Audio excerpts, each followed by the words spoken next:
retenir, c'est 1956. En gros, c'est quand Turing a commencé à parler de cette définition de l'intelligence artificielle.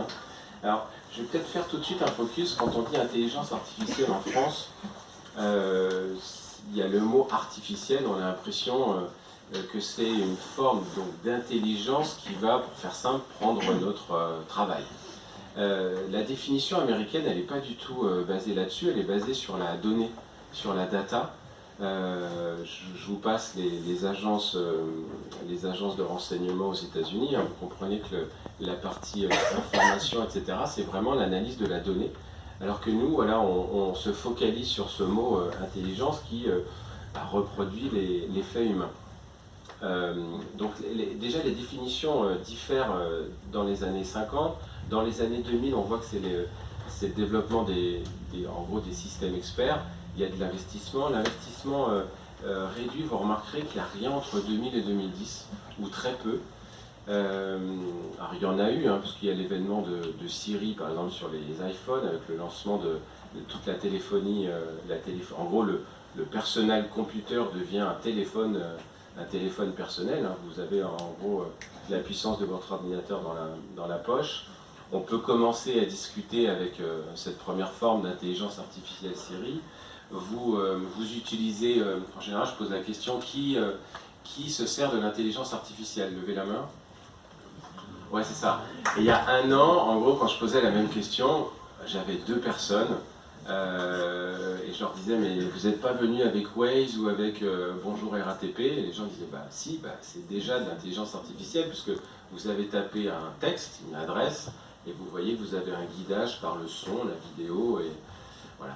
Donc c'est déjà une forme d'intelligence artificielle. Vous savez que sur la ligne 14, pour réduire le temps, maintenant c'est moins d'1 minute entre deux rames aux heures de pointe, c'est géré par l'intelligence artificielle pour optimiser les avions. Moi je passe, et on a plein de cas évidemment dans le domaine de la santé. Et si on va maintenant entre 2020 et aujourd'hui, alors si je vous demandais quand est-ce qu'est sorti ChatGPT? Est-ce que vous savez Novembre 22.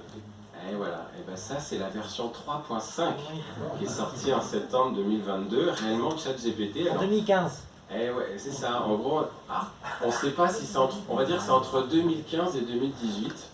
Alors pour la petite histoire, nous on avait emmené une délégation ROAM en 2018 au Canada, parce que la mecque de l'IA depuis des années est quand même au Québec, au Canada. Et donc on avait emmené une délégation, une centaine de sociétés d'assurance, et on fêtait au passage les 40 ans du groupe Optimum à l'époque. Et donc la mecque de l'IA était là-bas. Et comme vous venez de le voir, quand on parle de l'intelligence artificielle, on se focalise sur ChatGPT. Au passage, ça veut dire quoi ChatGPT? Bon, je comprendrai que les 3 derniers sigles, c'est un acronyme, je précise. Ouais, chat c'est discussion, et GPT c'est... comme quoi, ça fait 3 ans qu'on utilise un truc, on ne sait même pas ce que veut dire cet acronyme. Donc je vais vous le décrire quand même, parce qu'on revient à la fameuse définition que je vous évoquais tout à l'heure. À quoi ça sert et quelle est la définition exacte? Parce qu'il faut savoir à quoi ça correspond. Alors juste avant quand même, j'adore ce slide, ça fait partie des slides que je mets à chaque fois.